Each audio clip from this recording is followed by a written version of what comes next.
Welcome back, everyone. We are in Red Lodge, Montana for the first time. The 1.9D drove 12 hours north to hang out with Kristen Beck and Monica Plecker, the organizers of Red Lodge.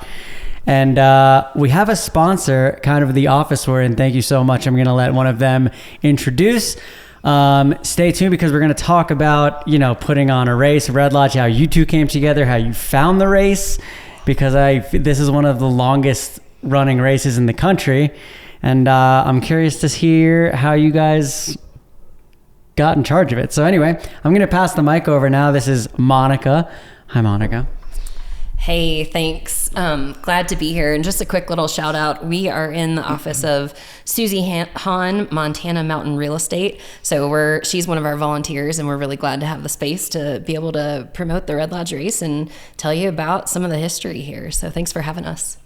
Amazing. And Kristen, so you guys are BFFs. That's the word on the street. How did you two meet, and where did you both come from? So I have lived in Red Lodge for about 10 years, and the year before I moved here, I lived in Wilsow, and I saw an advertisement on Color 8, and it was the National Finals Skijoring. I'd never even heard about skijoring, but I was like, oh my God, this looks like the coolest sport ever, like two of my favorite things. Evan, we gotta go. So Evan and I booked a hotel here and stayed and watched the National Finals Skijoring it had to have been like 12 years ago. And then when we ended up moving here about 10 years ago, I wanted to get involved, and I was out and about, and I saw somebody with a vest on, and it said National Finals Skijoring, and I tapped him on the back, and I'm like, hey, how do I get involved? How do I be a volunteer? And here, I'll give you this number. Contacted this woman, Tammy Stevens, who had been running the organization for, close to 20 years. And she said, we weren't able to have the race this year due to lack of snow, and we've been running it forever, and we're just really thinning out on volunteers. And so really, if you want the race to happen ever again, you're probably going to have to take the reins. And that was very overwhelming because I was in my last semester of my doctorate program. And she said, I'll help you out, but if you want it to go, you got to organize it. And I'm like, oh my God. So let me tell you part two of that story. So I accepted the challenge, and then. So Kristen accepts the challenge. Sorry. Yes. So Kristen said, yep, I'll rise to the occasion. And we were competing in the Red Lodge Mountain Town Series races, which is just a Friday 6-week series for locals to come and race. And we randomly met at one of the after parties and got to talking. And she's like, oh, you like horses. Oh, you can even shoe horses. Like, let me get your number. I'm always looking for a farrier. And I was like, no, not for hire. And anyhow, we end up visiting, and she's like, hey, about this skijoring thing, do you want to help? Well, I really didn't realize that when Kristen said help, she meant, okay, you're getting on the bank account, you're getting a checkbook, you're in it as deep as I am. And yeah, I mean, that's really how it all came to be. And we've had a lot of help along the way. And there's a ton of support. I feel like we've really built up the volunteer base. It felt very overwhelming that first year, first 2 years probably. Mind you, we had never even skijored before in our life when we took over. I was going to ask, did you two kind of understand, because Red Lodge, to me, I've only been in the sport for 3 years, and Red Lodge has always been, this unicorn race of no, Red Lodge is, one of the OG races. Right. Did you realize what you were taking over? Did you have any idea? No.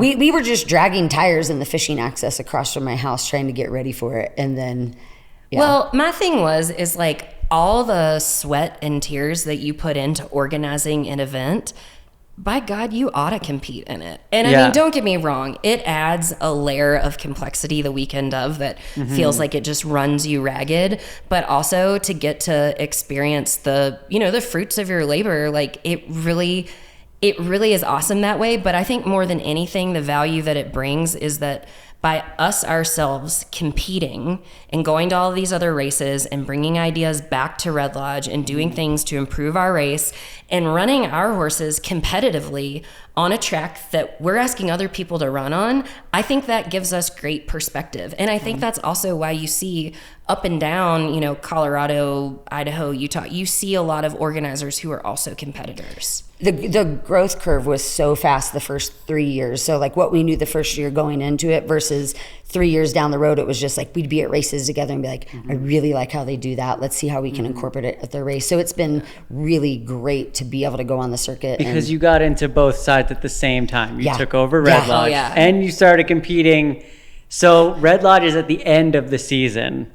That first year, did you just compete or did you just organize or did you go track? Did you see skijoring at all before you organized Red Lodge? The Bozeman race. Yeah. Okay. Yeah. But we didn't compete there. You just went to watch it. Yeah, and then we tried to go to the Jackson Hole race and it got canceled because of wind. So our race was our first race competing. Canceled because of wind. Yeah. Wow. Yeah. There was like power outage and everything. How many like power severe poles got winds. snapped? It was unbelievable. Yeah. But that first year we only raced Red Lodge. And I think immediately, probably it's safe to say that after putting on that first race and seeing how much the community really does appreciate it and how like revived the community seemed to just be like, hey, we're so glad to have this. Like, thank you guys for stepping up and doing this. Like that, I think every year is what keeps us coming back. Totally. Midday Saturday, you actually stop and take a deep breath and look and go, oh my God, look at all these people here and look how much fun they're having and look at the competitors and the sponsors and the vendors. And it's just like, wow, we're helping with this. It's just, it's so much bigger than us, but it's like, we're doing this for the community and they love it and this is great. And that is what, like, you can get so exhausted and be just almost in tears and like, oh my gosh, nothing's going right. I'm never doing this again. And then Saturday afternoon, you're like, all right, it's great. And speaking to that, this has been an exceptionally challenging year because of the weather. I didn't realize historically there had been races canceled due to the weather. I know because it's been too cold. I never heard about the wind thing. It feels like a once in a lifetime thing this year, but it's not. And how are you guys dealing with this year, organizing this race? I mean, I think it's unique that it's been such a widespread issue. I think it's been so impressive to see how people have stepped up and, you know, Kristen and I can kind of tag team this one, but it's been unreal to see the people who have been like, yes, we will step up and help you. We will do whatever it takes, from a snowmaking crew that never actually volunteered, but stepped up to the table anyways, to having a gun come from as far as Big Sky from the Big Sky Ski Education Foundation and also Red Lodge Mountain. And then of course all the contractors, I mean, and a local ranch, that stepped up as well. So, I mean, it's really impressive to see the new partners that have come to the table to make it feasible this year. And I mean, Kristen has worked tirelessly behind the scenes, especially on coordinating a lot of those moving pieces. I think we just get more and more volunteers each year and local people that kind of are on the periphery, but they get excited. And I feel like the challenge of no snow this year pulled extra people in that haven't been part of our organization but love skijoring, and they've just been like, we've got to make it succeed. On my way home from Leadville on Tuesday, I was convinced, man, we're going to have to cancel the race. And it was so upsetting, and going through all the things of like the tickets and the thank you cards and the advertising and the beautiful buckles that Monica makes every year of like, oh my gosh, we're losing all of us and this, all the business that the community is going to lose. And it's been such a tough year already. And then one of our volunteers, Mario, and I got in the truck and started driving around and looking for snow. And he got pretty pumped up and he's like, I don't want to give up. And I'm like, I don't want to make everybody keep working. He's like, we can do it. I know we can do it. And I'm like, all right, I don't want it to be in vain, but I don't want to make everybody do something that's not going to work out. And he got pretty excited. And one of the guys from K2 Trucking, that's a local guy, you kind of put those two together and they're pretty bullheaded and they're like, nope, we're going to do this. And they've been up on the mountain harvesting snow for 2 days with an excavator and belly dumps. And it's just been unbelievable to watch dirt turn into a beautiful ski track. And now granted, it's going to be a little brown, but yeah. I think Bellevue this year was a very brown track, but it skied. Mm-hmm. Yeah. They ran the horses on dirt and they were kicking up dust, but listen, at the end of the day, I think if you get a bunch of people out there skijoring, everyone's happy. Yeah. I think that's the thing too, that a lot of competitors, especially that have raced for the last several years. You know, I mean, there were years where we were in Big Sky racing, and I mean, they had a brown track. I mean, there was sagebrush in the middle of the track. And that was crazy. Exactly. You know, and so it does happen. And I think the one thing that, you know, we try to be this type of competitor when we go to other races, and we hope that people are this type of competitor when they're here in Red Lodge, but it's like, we really are absolutely doing our damnedest to have a safe race and to put on a race that people want to come back to and that our community loves supporting. And I mean, I think all of those things are the motivation behind it. And yeah, is it always going to be pretty? Is it always, I mean, you know, we've got the saying about the beaches of Red Lodge, and that's because, you know, in many years, like by Sunday afternoon, the track is mud, you know, and you're racing in a t-shirt. Yeah. Racing in a t-shirt. It's the cap on the season. And it's like, you just kind of never know what you're going to get. But I think, you know, skijoring competitors, they love competing. You know, they travel and, you know, they want to win those buckles and they want to get the day money and they want to bet on themselves and we also win just money in the Calcutta. Like seeing each other. I mean, we're a big family and traveling around, and we got a good group that we camp with, and our buddy Dennis brings us scones when we're out of town, and that's kind of our favorite breakfast time, low coffee and scones, no matter what. I don't want anybody creeping in on our scones, so do not find Dennis Alverson at any race. That sounds like some insider information right there, yeah. They gave us honey this year, Emma and I are like, keep that on the DL. It's really good honey. Exactly, so, exactly. Yeah, he's full of tricks. Yeah. That's really exciting. I feel like this year the communities have definitely stepped up because the fear of canceling events is greater than, you know, the work that you could do to put one on. So it's awesome to hear that it happened here as well. Absolutely. I mean, I think the important thing, especially with really the lack of winter that we've had here, you know, winter tourism and summer tourism are so important to the town of Red Lodge, and anything that we can do to help create a great 2-day weekend, heads in beds and hotels and restaurants full. Like, we want to do that for the community, because ultimately without this community support, like, we would not be able to put on our race. Like this town, these local businesses are making this happen. So historically, Red Lodge, when did this race start? So the skijoring itself started back in the 60s, and it initially was up by the airport. And they had a mixture of cutter races, which were like a horse was pulling like a little chariot. But then they also did side-by-side skijoring races just with a horse and a skier. Very unorganized, informal, but, you know, lots of fun. Cowboy skiers getting together back in the 60s. And then towards the late 70s, they were doing races where the Comfort Inn and the town pump was on one of the side streets. Okay. So that was the late 70s. And the early 80s was when they moved it up near the rodeo grounds. They had the first straight track, where is now Remington Ranch. But after, I think, the second year, they had a horse get kind of wild and run away, jumped a cattle guard, got on the highway. Nobody got hurt, but they were like, all right, scratch that with the straight track. That's dangerous. That's when they were like, well, let's give it a whirl in the rodeo arena. And so they went into the arena, which seemed like a good idea, but it's pretty darn tight. And I think after 2 years of that, the skiers were like, we are done with this, because they were getting pretty banged up and getting thrown into the panels. Right. And then that's when they transitioned to just north adjacent of the rodeo arena, where they started doing the horseshoe track. Cool. Yeah, the horseshoe track is something that I feel like if you were to put a poll out, people either love it or they hate it. This was a very specific question I had to ask you, because like I said, I've only ever heard about Red Lodge, and everything I've heard is just like this elusive, you know, that's the race you have to get to. And a lot of people talk about your horseshoe track, and I want you two to kind of like, why is your track unique? I mean, the shape for one thing, but I've heard people talk strategy as far as skiing it and riding it, and I think you two can really speak to why your track is so special. Some of the, like, just a little bit of local history, I did not know him, and he's no longer with us, but Joe Matthews is one of the original Red Lodge cowboys that was on the Red Lodge Skijoring Association. and he was advocating for the horseshoe track. And the thought behind it was, we really want to foster horsemanship.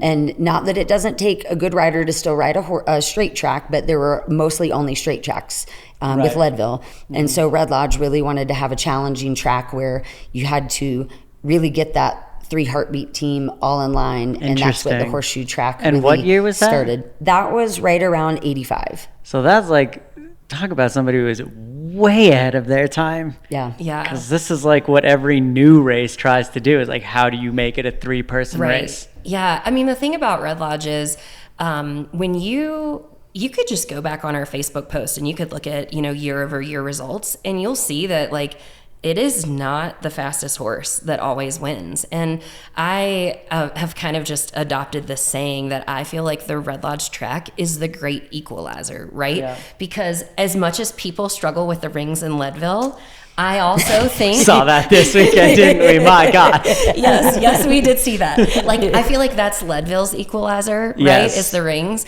Red Lodge's equalizer is strategy in the corners. Because here's the thing. If you as a rider cut that corner, you've absolutely just put your skier in a disadvantaged position on getting the gates in the corner. If you go too far into the corner as a rider, you put your horse in a precarious situation because, it gets deeper the further you go into the corner. You're getting into the track features, and that's where like you can really get in trouble. So, the thing is with Red Lodge is like, you do have to strategize with your skier and say like, okay, I need you to check here. You cannot cut this quarter here, or I will miss this gate. And so it really, I feel like it's one of the races where I communicate with my skier the most. I don't know if you feel that way. Yeah. And even just your horse. It's like, you've really got to have a good handle on your horse and trust your horse and be able to rate them in the corner and pick up speed where you can and check again. It's probably, it's one of my 2 favorite tracks. What's your second favorite? Ridgeway. God bless. Yeah, I would say, I love Ridgeway as well. I mean, well, it's Ridgeway a very again, fun and track. it's challenging. Well, and that's their whole thesis. And Tyler Smesjud is like, he sits up and conjures ways to do this, and he wants it to be a 3-team race. Right. Horse, 3 heartbeat race, rider, skier. Absolutely. Like, and if it's a horse race, he can't handle it. He's like, I don't want horsepower to win. Yeah. If someone doesn't have to check to win this race, like, we didn't make the right track. Right. Which I love. The one thing that we really stress in the competitor meeting, right, is that it's not a horse race, and you do need to ride this. You need to ride your horse. Like, totally. You don't take it for granted. Really get out there, look at the conditions, ride your horse. We've worked so hard over the last, 10 years since we've taken over the race to really improve the horse track. And, I think we've gotten our track to a place where we invite people to come and see what it's about, because I think there is a lot of, intimidation, not to say that horses have never gone down here, because they have. And, at the end of the day, we're working with Mother Nature. So there's only so much, that we can control. But that's where we also, in that competitor meeting, really stress, like, you have to ride to conditions too, right? Like, it's not an automatic thing. You don't just point your horse and go. And so, we really try to stress that to our competitors here. And ultimately, I think that that's, again, what makes the challenge of our race so great, is that, like, everybody has to be doing their job. Everybody. Yeah. So I really like it for those reasons. I appreciate when races do that. I mean, we had some super special circumstances last year in Bondurant. It was snowing 3 feet an hour. I mean, it was more snow than it, and some competitors were, they were like, the track is deep. Like, of course the track is deep. It's snowing so much. Like, you don't have to go all out. So it is interesting, and it just adds that much more to the sport of skijoring that we love, and everything needs to be taken into consideration with the rise in popularity. And I'm sure you saw this in Leadville. Yep. There's so many faces you don't know. What do you think are some of the bigger changes coming into the sport of skijoring? I mean, I think there's a ton just about, how do you get into certain events? I mean, to me, that's one of the biggest things. And I'm probably a little more narrow-minded on that, because one of my big responsibilities in Red Lodge Skijoring is handling, the registration and figuring out, okay, how many teams can we invite? How many can we do lottery? How do we make this fair?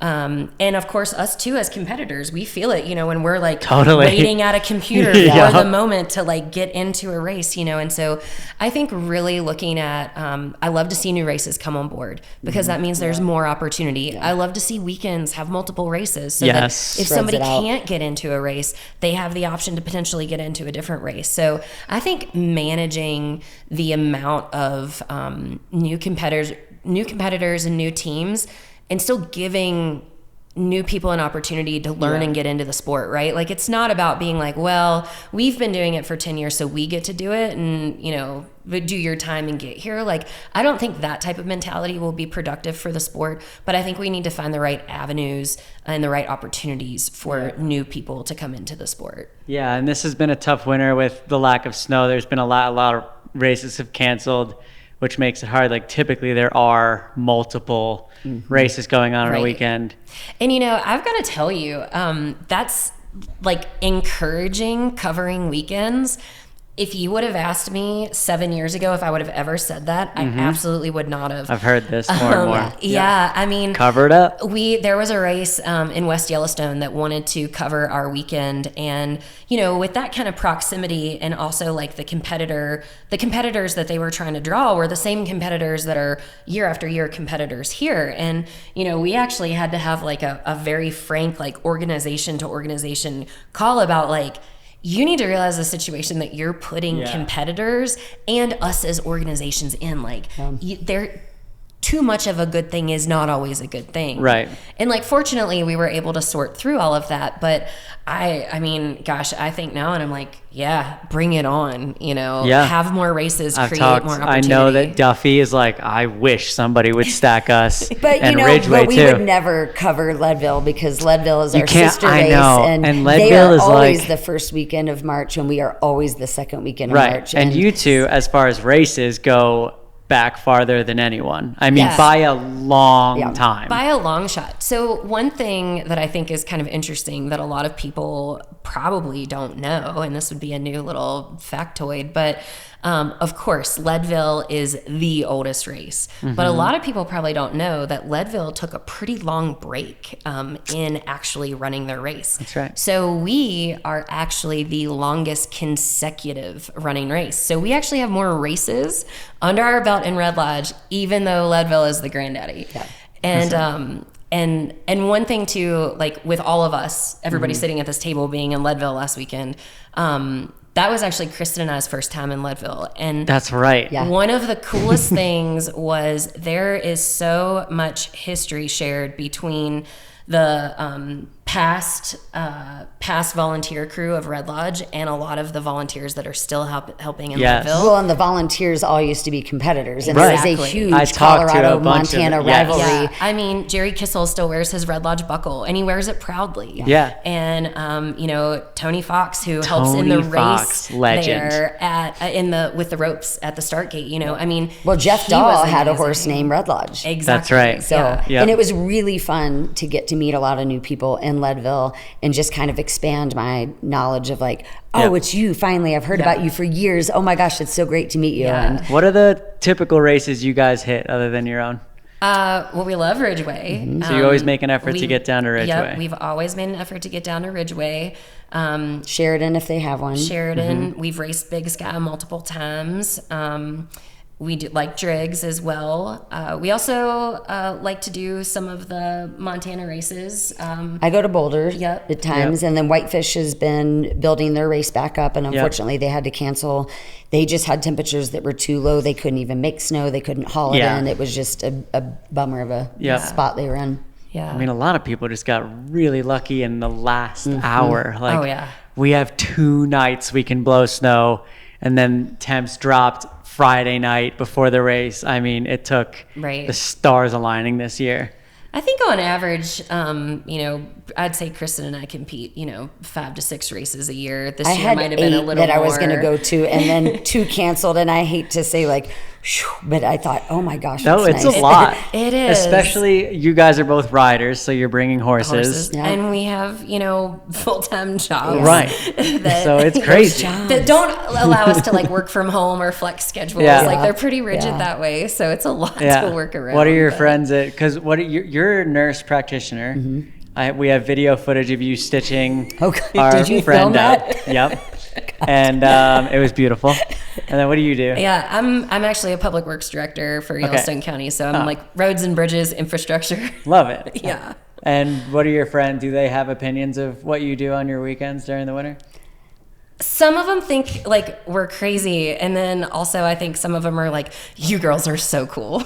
I have all my work partners on a group text, and I'll like send them the timesheets or whatever. And then I had a pretty rough season 3 years ago or whatever, and I came up pretty banged up, and so they're always like, don't get hurt. And I'm like, you're not supposed to say that. You just have fun, do good, go fast, take chances. Yeah. It's definitely, it's a contact sport. Injuries happen.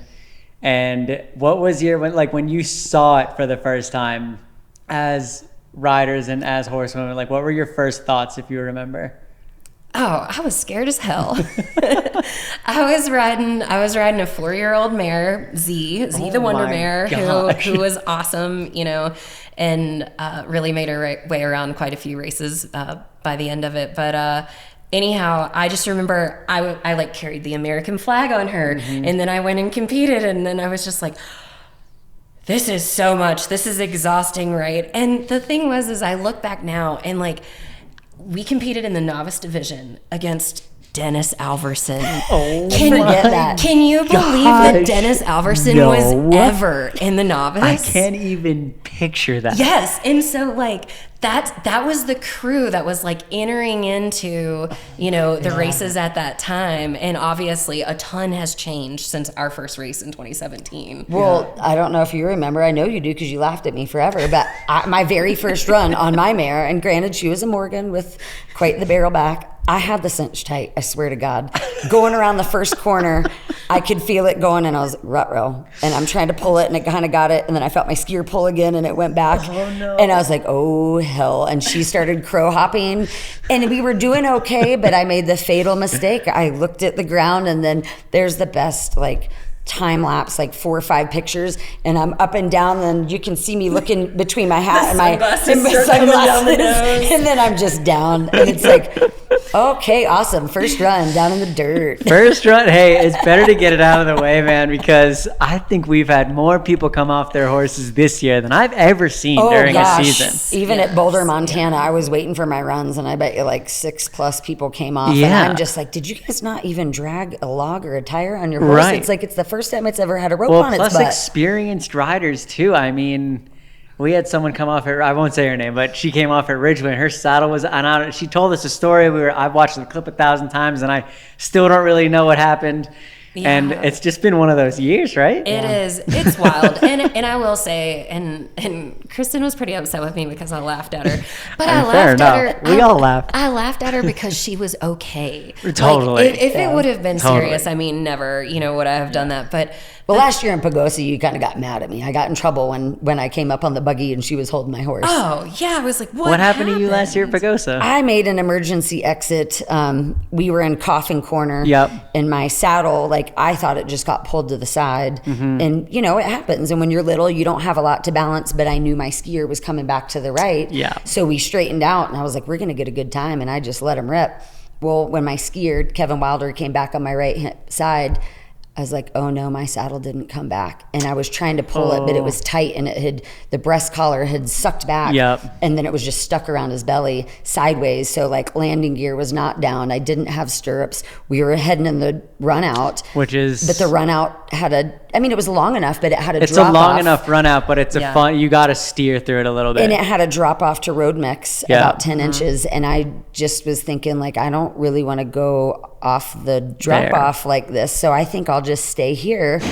I've never jumped off a horse, and I thought you could do it gently, but it turns out you go for distance. And as I made my exit, I got sucked under the undercarriage, and you ran me over on accident. And Did Kevin Wilder get a time? Did your horse finish the race? Yeah, we didn't get any in the money, but okay. Yeah, it was the goal. And so this year, when I was in Driggs, 3/4 of the way through the track, I went to go pick up my left rein, and it was dangling from the same horse.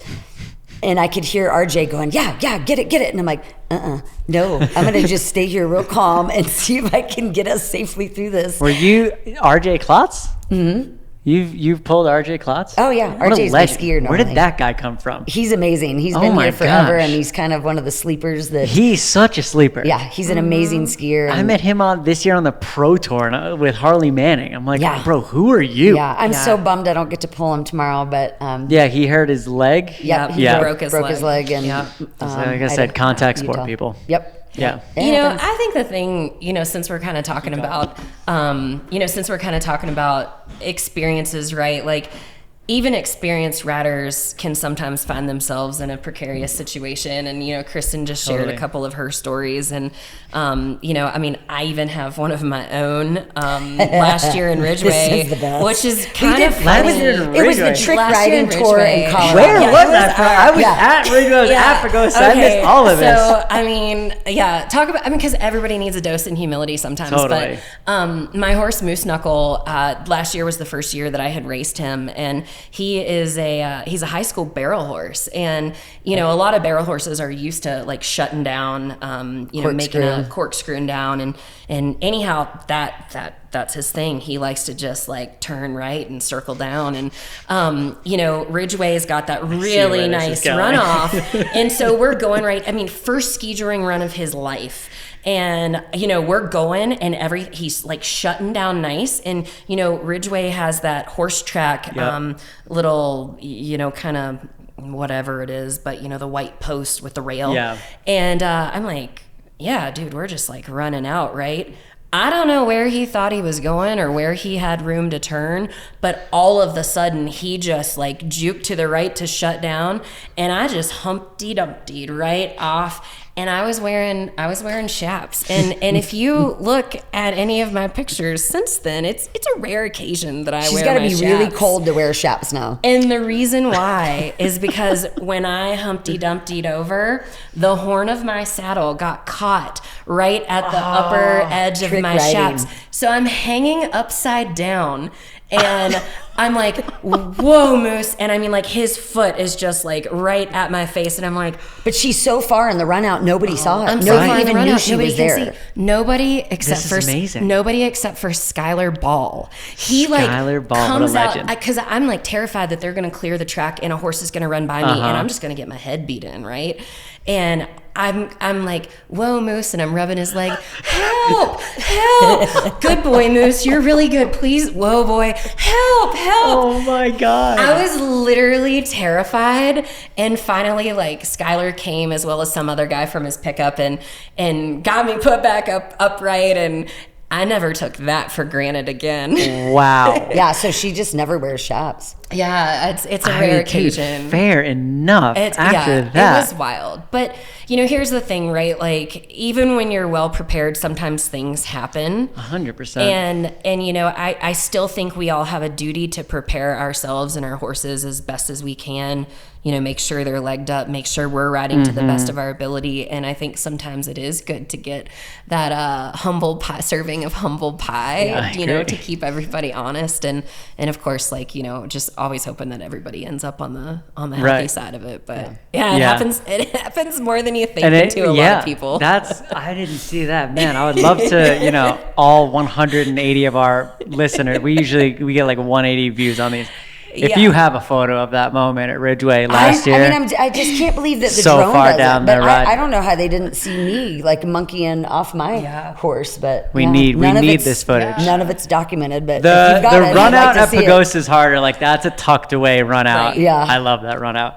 Here's the thing: we're not too proud to make fun of ourselves and admit what we know there's no photo proof of. We absolutely. I think skijors are very self-aware group of people. And it's a dangerous sport, but when it my goes motto wrong is and- like nothing worth doing that's really fun isn't going to be super dangerous, because that's what makes it so much fun, and that's where you get that adrenaline rush. Totally. Where you get a good clean run and everybody's safe, and it's like, God, that's why I love this sport. And it is. I mean, you just get hooked. What would be so there's a lot of people coming in, and especially riders, and I've heard a lot of advice for skiers because that's the side I'm on, but what would be your advice for new riders coming into the sport with their horses? Leg your horses up, like have your horses in really good shape, because I think that puts your horse in a situation that really diminishes the odds of having, an injury that you just don't want to have. And then also just like do what you can to prepare your horse. I mean, Kristen and I have looked like total fools trying to reenact start gates and everything else, and practice hard starts. And I mean, we love a good arena day. A lot of work into, the boys know when it's time, when it's okay, we're starting to do arena work, and we warm them up in the arena, and then we have this very scary metal dummy that has swinging legs, and so we dally it up.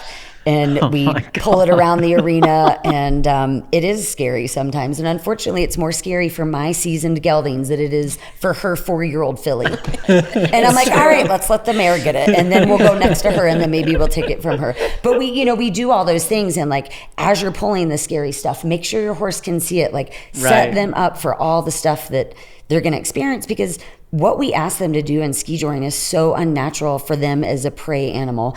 And the trust that you have with your horse is so important before you go skijoring. And so sometimes I wonder how much work is going into it. And that's what makes me nervous sometimes for some of the newcomers. So I hope that they're putting the work in, getting them legged up, like Monica said, but also having the trust and the relationship where you know that you can get them to do different things, and they trust you putting them in those situations. Yeah. Right. Absolutely. I've seen a lot of, and maybe I've only been in the horse world now for 6-7 years, but I saw more hackamores on the track this year. And I understand maybe your horse is amazing and it's wonderful and super light and you don't need much, but I'm like, my first time on a skijor track with a horse that's never been here, Mustangs. I saw more Mustangs also in a hackamore. I'm like, guys. Yeah.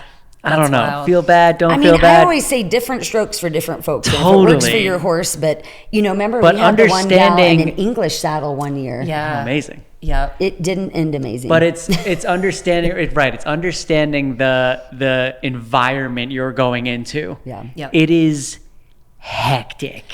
It is hectic. And I also think that, some of the equine athletes, right? It doesn't take very long for them to figure Emma out. Emma loves that term. Oh. Very sarcastic. Shout out to Emma. She does not love that term. Oh, really? She thinks it's hates it. It's so funny. I've used it a lot because I love the term. Yeah. And Emma's like, they're just athletes or whatever it is. She's like, you don't call us human athletes. And I'm so sorry to put you on the spot, Emma, but yeah. For the people in the back. Our equine athletes. Say it slow, folks. Yeah. But, for a lot of them, it only takes a couple of races for them to figure it out that this is a race. This is what we're doing. This isn't just loping down, the arena rail or anything. They love it. And they get excited and they start anticipating and they do all the things, and in their excitement too, they can, and a horse, even with a bit, can take that bit and run with it if they really want to. Oh, Cheddar Bob does that on a regular basis. Yeah. He did that in Leadville. I had a hold of him, and then he was like, I believe you're wearing cotton gloves today. How long did it take you to get him shut down? I thought we were maybe going to hit the pavement in Leadville. Yeah. I saw a few hit the pavement. No, we did not. No. I've got some tricks up my sleeve, but but normally Cheddar's really good. But we all know our horses too, and we know these are the limitations, or this is what I need to do to set them up for success. Totally. So yeah. It's. I saw some fun runouts go down to the pavement. It's always. They were nice and slowed down by that time, but it was 1, 2, 3 strides, and then they were like, okay, I don't like this. Right. Absolutely. Yeah. And speaking of runouts, we have traditionally had the horseshoe track. Right, I think maybe 4 years in after we took over, we had an amazing volunteer, Bill Briggs, that worked very hard with Montana Fence Company, and we have a great relationship with the Red Lodge Rodeo Association, and we were able to get this huge 30-foot sliding gate put in. So instead of corkscrewing down in the arena like we did historically for 30-some years, now we're able to run out behind the grandstands, and it just, to me, it's what made our course complete. I have heard, Absolutely. I've heard about That was a big game changer. We got a ton of really positive feedback back from the horse ratters after we were able to do that. And that's how we are, we as skijors are used to running out. It's a straight slow down, whereas, maybe classically in the rodeo world, everyone's used to corkscrewing and the horse is used to it, but we are used to a straightaway. Yeah. And honestly, I'll tell you, even just from a track and management standpoint, having the straight run out has also been made us so much more efficient. A huge difference that way. Yeah, because totally. when you're having to keep that infield as just as safe as your actual horse track, like it's that much more work. And moving behind the grandstands and kind of what that footing is and not having them make, tight turns it's really been a game changer, and it's really nice. And, it really gives you the opportunity to like run home. Yeah, which is great. Yeah, for sure. And I also, because 10 years, like I said, I'm so new to everything. I love hearing. I've always loved asking, what are the biggest changes in the sport in the last 10 years that you've seen?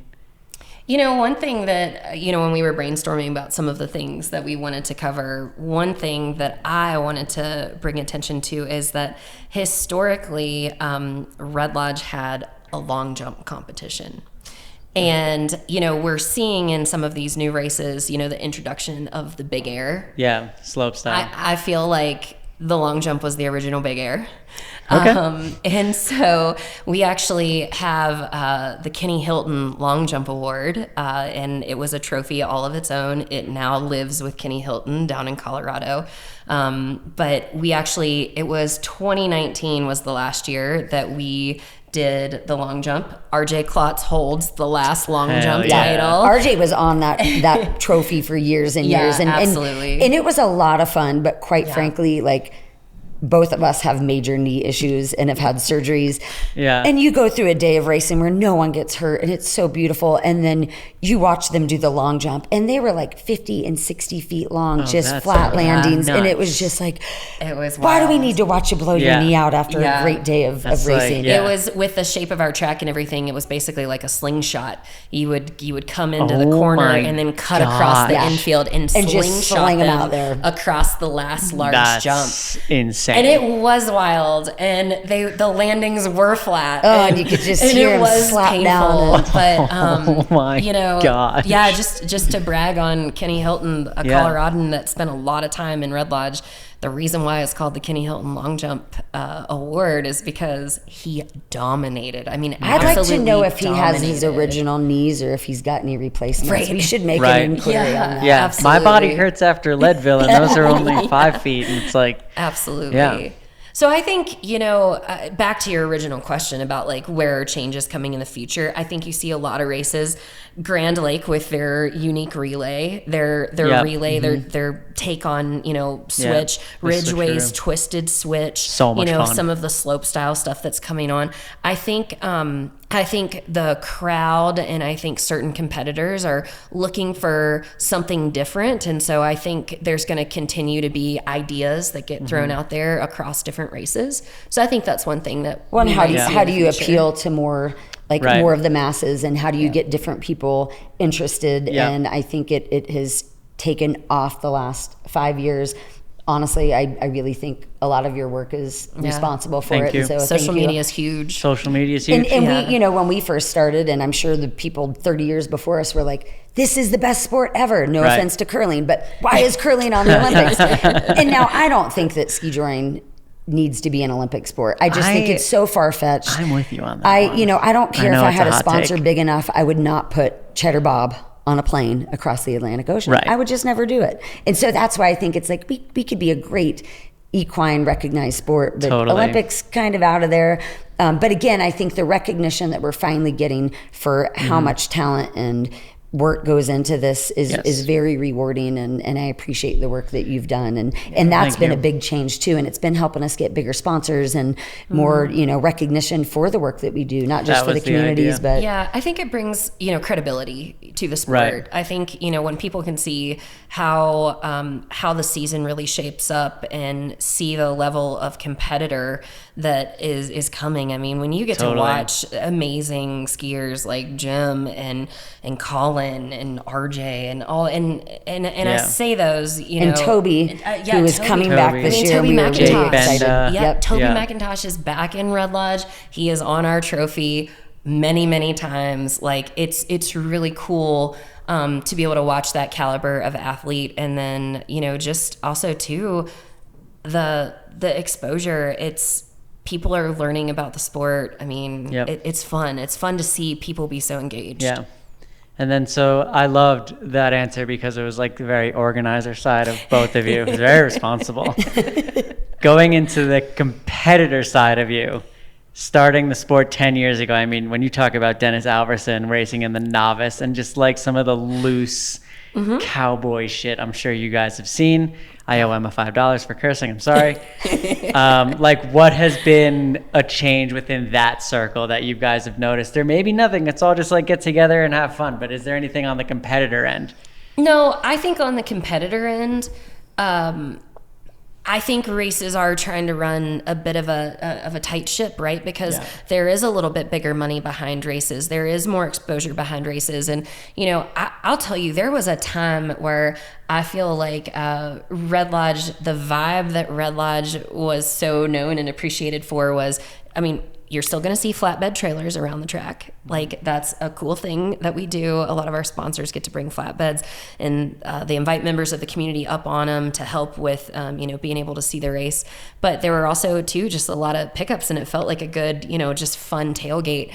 And I think also, too, that like when more money comes into the sport, they want to see that you're really running a clean, tight ship, and it's a business at the end of the day. So before the money and before the tight ships, what was it like? Oh, well, winter fun, Western style, and cowboy as hell. And it's funny because we've now been racing together for 9 years, and I hope you don't mind me saying this, but last year for both of us there was just this heightened level of anxiety, and it's like the better you get and the more competitive you get with yourself, you just get more anxious. And that anxiety kind of got to the point last year where I was like, oh God, this is almost too much. And Monica said it best, like, yeah, you want to win and you want to compete and you want to win money, but sometimes if you let that metric of success only be, can I win and how much money am I making and am I covering all my costs, that's when it's not fun anymore.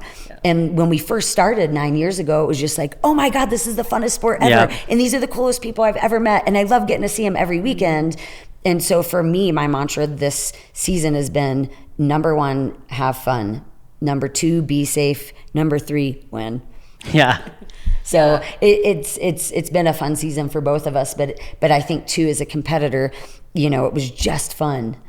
And, and now it's kind of like a different level of fun and having our regular skiers. Is there something you miss most about the old days of skijoring before everything, or just the fun aspect? I think a lot of the fun is still threaded through every race weekend. I mean, it is truly a great group of people. I mean, and you meet all kinds of kinds, and we've seen time and time again how the skijoring community will come together and help out other competitors in need. Like, that is really something to be celebrated. And so I think we all recognize the quality of people that we're around every weekend, and that's awesome. But as far as the old days, right? Like, there is something to feeling like you're in like a backyard tailgate from time to time, right? Like, I know racing Big Sky, like when Big Sky really started, getting into some of the theatrics and the snowmobile, it's fun, right? You almost feel like you're in some like Red Bull commercial, right? Because it feels so different. And I love a race like that. Yeah. And I always competed very well at Big Sky, loved Big Sky, but I also love a race that just feels down to earth. And so I hope there is still always room for some of those down to earth races. I feel like Boulder, Montana does still, and I feel like we're a down to earth race, but Boulder, Montana, I mean, they've got good payouts, but it is kind of like backyard barbecue, reuniting with all your friends, not a bunch of outside pressures. Right. And I think that's something that they do very nicely that I like. But I will say too, Leadville brought it back for me of like getting to meet new people, like going all the way down to Colorado and meeting so many new people of like, oh, these are really amazing people down here too. It felt fun and exciting and new like it did the first. I'm going to give a big shout out to Leadville, not just because I took a lot of that Colorado money home. A lot of Calcutta money home Tony too. Fox was like, get you out of here. You crushed the Calcutta, dude. I forgot about that. Yeah. Holy smokes. Yeah, I donated a lot of Every money to name, Calcutta. Monica. I was like, Yeah, Tony Fox was like, okay, you can get out of here legend. now. Yeah, because he was telling stories about coming up to Montana and taking all your money. Exactly. Hey, the mantra is to go and take the money. Right. I went and gave the money this year. I took a lot of money in Ridgeway, so that's okay. It buffs out. Are you absolutely. typically big Calcutta partakers or? I mean, I don't want to give our secrets away. No, I'm not asking you, but I will just tell you, there's a reason why sometimes people have a pen and paper Oh, in 100. hand. There are top dogs. And it's not just to like write down what team you bought, but it's to really understand what the pot is and what's a good bet and what's not a good bet. So pay attention. No, I see. Calcutta is tomorrow night, Yeah. 6 p.m. at the Snow Creek. So But there's some people who are like, real sharks on the Calcutta, and I didn't realize you two were in on that game. And the thing is, right, is like when things start getting a little wild and it's like, oh, I don't know how I feel about this bet. I mean, I'll split a team in a heartbeat. Like, give me your money. It's okay. But when it's someone's okay. outbidding you and then you look at Monica and like, you want to go halvesies? Okay, sure, let's keep going. Well, then there's always that one table of guys drinking, and then they start bidding as the beers go down. Yeah. Exactly. And they start to throw you guys off because you're like calculated. Yep, And then you're just like, exactly. what in the hell is Noah Gregory doing over there? Exactly. Throwing up bets Or when in you want to buy Ridgeway. your team and Yeah. Rich Weber won't let you. Right. You had Jim Ryan last year. I'm sure he had some issues. Well, He wouldn't let me buy Madison and I's team this year. this year. Yeah. I think he ended up winning like $4,000 off of it. Son of He's a- buying me drinks always Yeah. and forever when I'm down in Ridgeway. Damn, that was a great pull, by the way. I loved watching you Yeah, two team that was up. great. Absolutely. Absolutely. Yeah. Any other memorable teammates throughout the years? You guys have been in it for so long. Oh, yeah. Well, for sure there are, but like, in the beginning of the podcast, you said word on the street was me and Kristen are BFFs. And like, we absolutely confirmed that. And, especially like racing in the sport with like Moose Knuckle and Cheddar Bob, one of the funnest things for me, right, is like the fact that like we're both competitive at the same time. And like, I love seeing, one race Cheddar edges Moose out, the next race Moose might edge Cheddar out. Like we kind of, I think we make each other better, right? And a lot of times we'll have the same skier. And so it's fun because we're competitive. Yep. But the only person it's okay that beats me is Monica. And I think it's vice versa. But it's nice being able to give each other advice. Like after the run, or our skiers have a better idea for that one. And it's like, It all is right, nice. I'll warm Max up for you. And Yeah. What's funny too is like when I think about some of the competitors over the last 10 years, so many times this season, because there are so many new competitors, I've looked at Josh and RJ and Kristen and just been like, we're the old ones now. Yeah. Like we are literally the old ones now. And they're like, yeah, we are. It certainly gives you an edge. I think a lot of these people getting into it have no idea the level of, like, they've seen it on Instagram or TikTok, whatever. And they, I want to run my horse.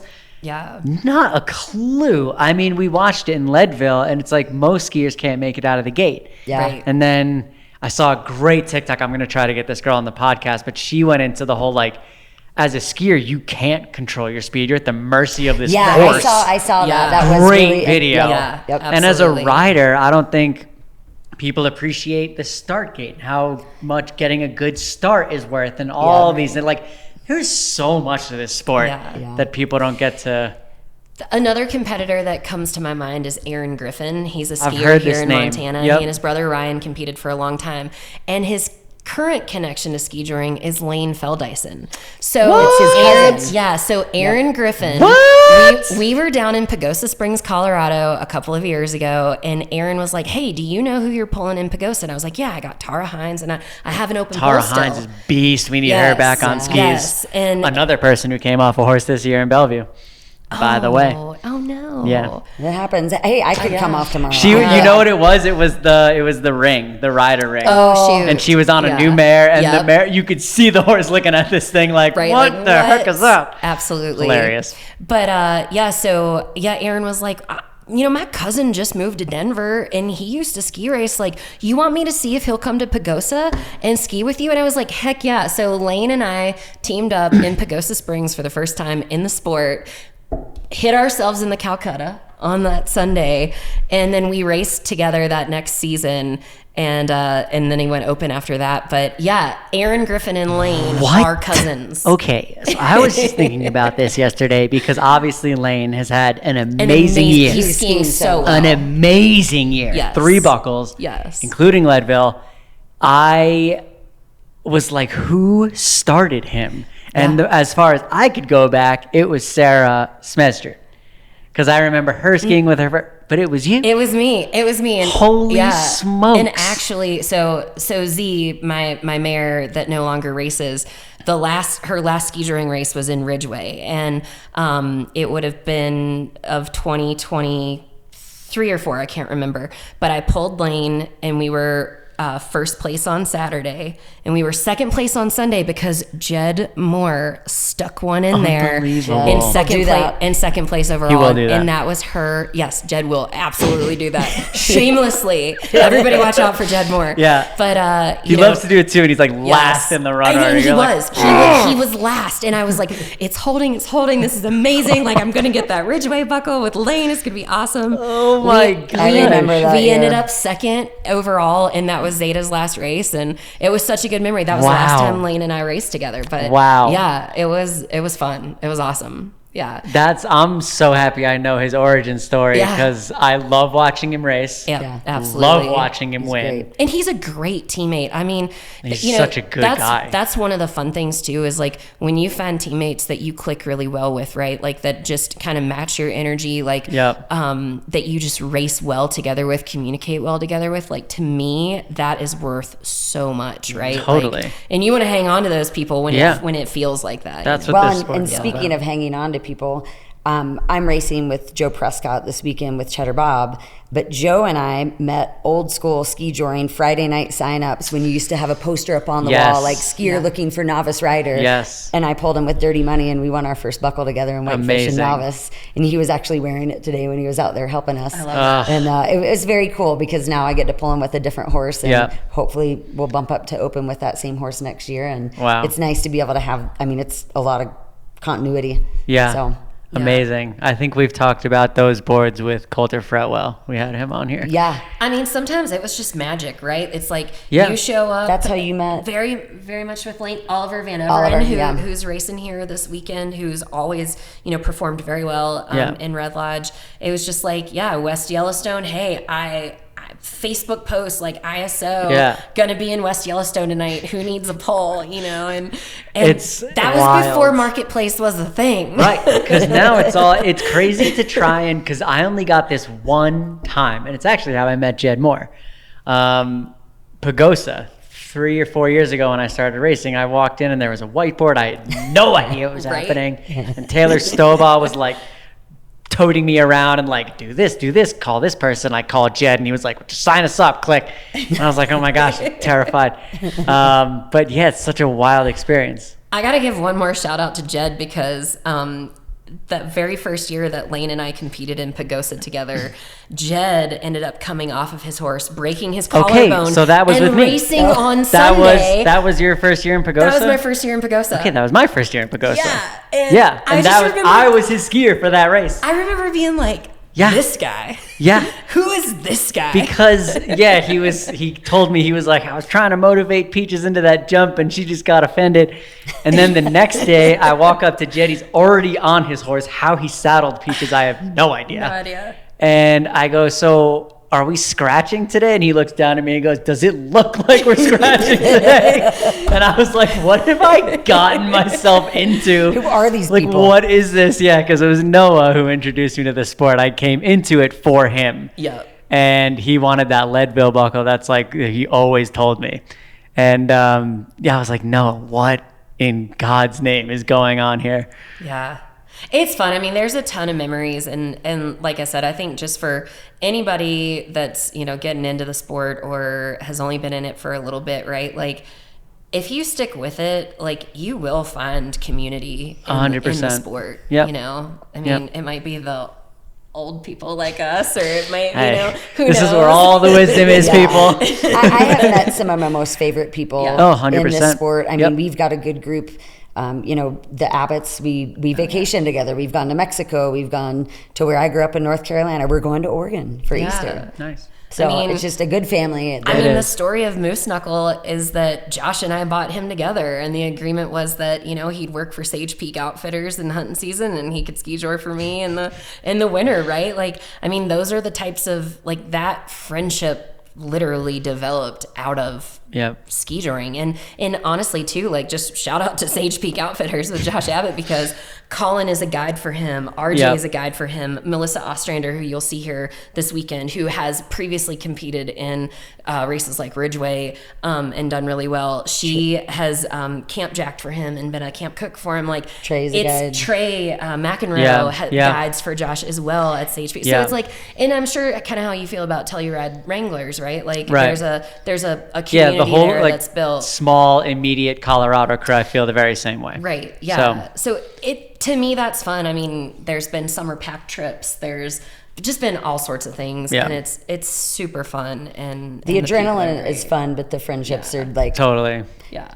They'll be there forever. Yeah. So it's like, I came felt for the very lucky. adrenaline, stayed for the friendships. Yes. Absolutely. Sometimes Totally. I say, when it feels extra stressful, I'm like, let's just not skijor and get together in the summer and go skydive or something. I know, A little this bit more was the first controllable. summer I made an effort to, like, see people, and it was really great. Yeah. I see Richard way too much. He's right next door. So Oh yeah. I was like, oh my God. And, but yeah, I made an effort to come up and see Coulter, and it's just really nice seeing everyone It's for the fun. summer. Yeah. We're lucky. The We're people all lucky part's that we fun. get to do this, and we've got Yes. the friendships that have developed Totally. out of it.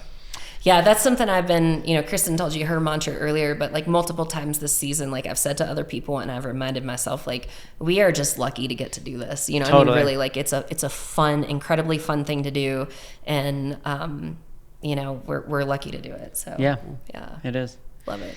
And anything else you guys want to end with, or you feel pretty good? I feel good about ending on friendships. The only thing that I would warm and say fuzzy. is National Finals Skijoring Races, second weekend of March, Always always and and forever. forever. We'll see you out there, folks.